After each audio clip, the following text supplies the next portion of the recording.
So I am happy that my parents are here to witness and of course other faith.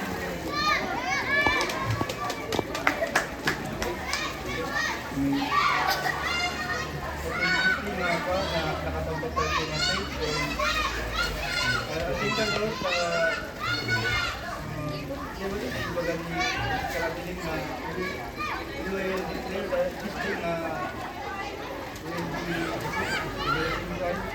Hindi kayo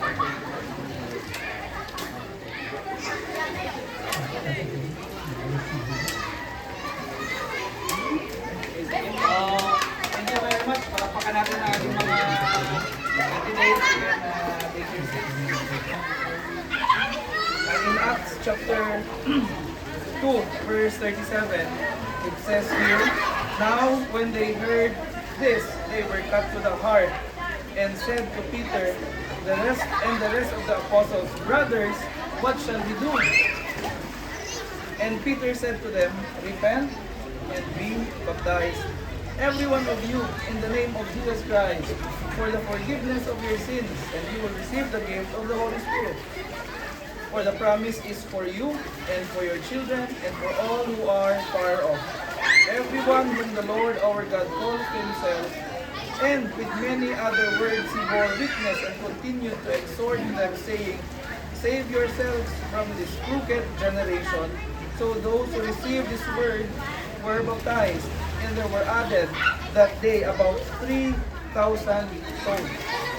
And they devoted themselves to the apostles' teaching, and the fellowship, and the breaking of bread, and the prayers, and all came upon every soul, and many wonders and signs were being done through the apostles.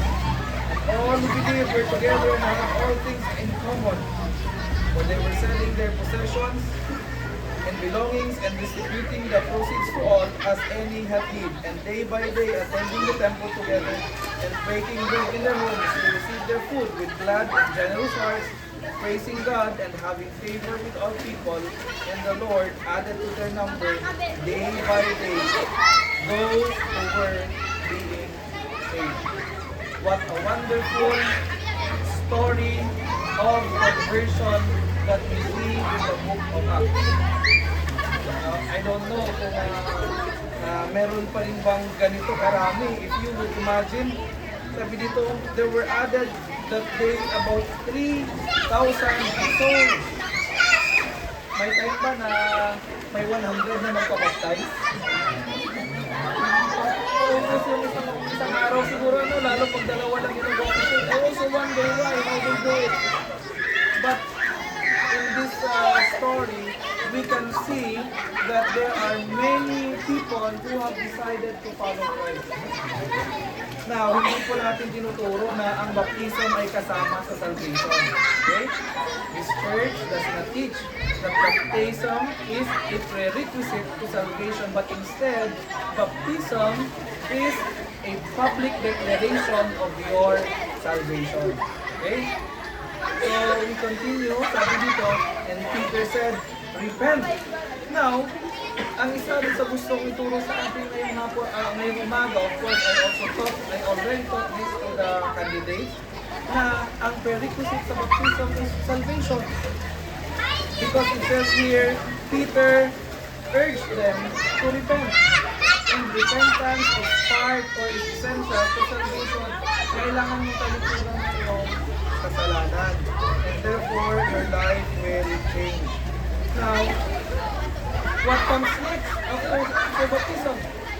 So sabi dito, and they devoted themselves to the apostles' teaching and the fellowship and the breaking of bread and the prayers. That is what comes next. Ibig sabihin, once you have publicly declared your faith to the people, you must or we need to live according to our faith. That's why the challenge becomes harder. But it is also good. And it is the reality of us Christians. Hindi tayo Christians lang sa ating pananalita. Kung hindi tayo ay mananampalataya, hindi lang sa ating salita, kung hindi pa sa ating gawa, at sa ating buhay.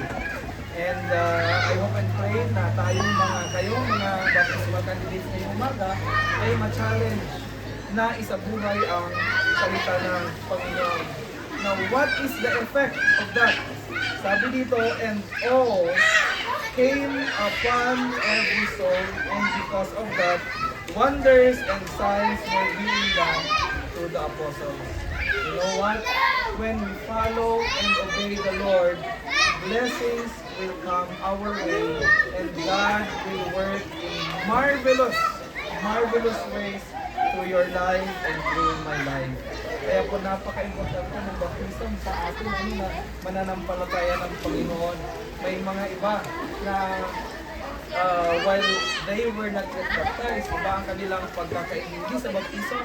But here, we are teaching you that baptism, while it is not essential for salvation, is a public declaration of your faith, and baptism is also an obedience, okay, to the commands of Christ. So, I hope and pray, mga candidates, that you will be challenged. And of course, sa ating lahat din, maging joyful din tayo na may nagandang mga kapatiran sa Panginoon. And so, with this, I would like to invite you na punta tayo sa pool, and we will do the baptism. So, ready na kayo?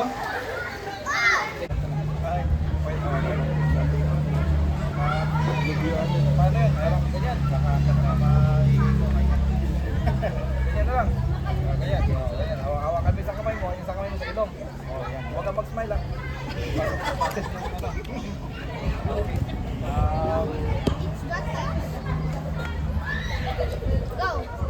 Brother Reden, do you believe in Jesus as your Lord and Savior?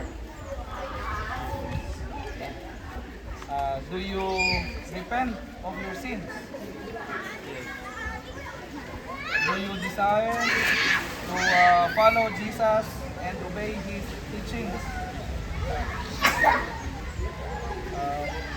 Based on your confirmation of your faith in Jesus and in accordance to the Word of God that we must obey, I baptize you in the name of the Father, and of the Son, and of the Holy Spirit.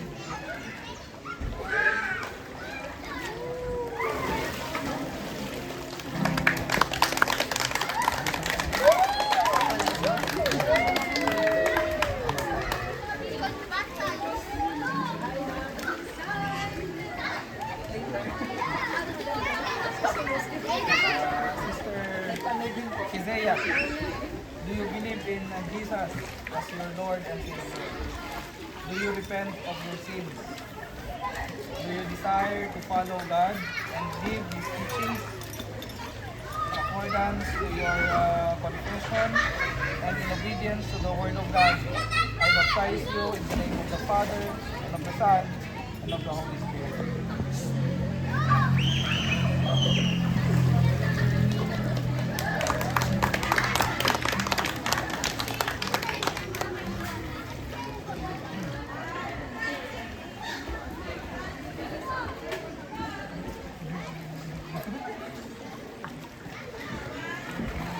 Brother Isaiah, do you believe in Jesus as your Lord and Savior? Do you repent of your sins?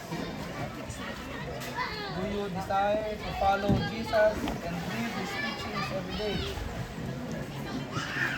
Based on your confession and in accordance with God's word that we obey, I baptize you in the name of the Father, and of the Son, and of the Holy Spirit.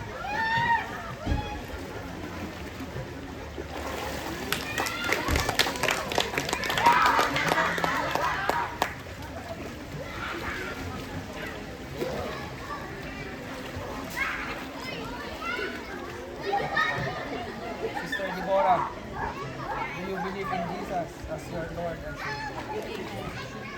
Do you repent of your sins? Do you desire to live according to the teachings of the Lord Jesus Christ? In accordance to your profession and obedience to the Word of God, I baptize you in the name of the Father, and of the Son, and of the Holy Spirit.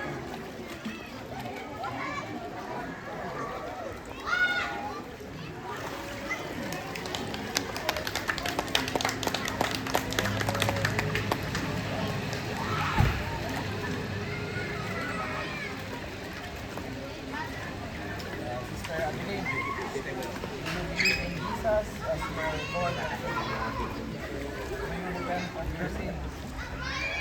Do you desire to live according to the teachings of the Lord Jesus Christ? In accordance to your confession and obedience to the Word of God, I baptize you in the name of the Father, and of the Son, and of the Holy Spirit.